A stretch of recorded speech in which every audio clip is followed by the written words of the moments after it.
আলহামদুলিল্লাহ আমার পারফরমেন্স আজকে আমি খুশি। মানে অনেক দিন পরে এরকম একটা পারফর্ম করতে পারছি, এই জন্য আল্লাহ দরবারে লাখ লাখ শুক্রিয়া।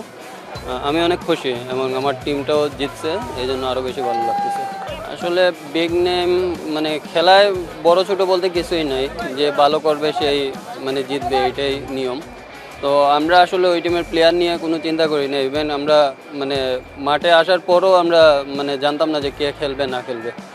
যাক আলহামদুলিল্লাহ আমরা আমাদের মধ্যেই ছিলাম, এই জন্য আমরা সাকসেস হয়েছি।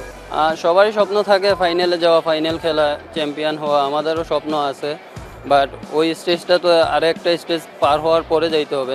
নেক্সট ম্যাচটা কীভাবে আরও ভালোভাবে কামব্যাক করা যায়, আরও ভালোভাবে খেলা যায়, ওইটা নিয়ে আমরা বসবো, কথা বলবো, তারপরে প্ল্যান করব। Thank you.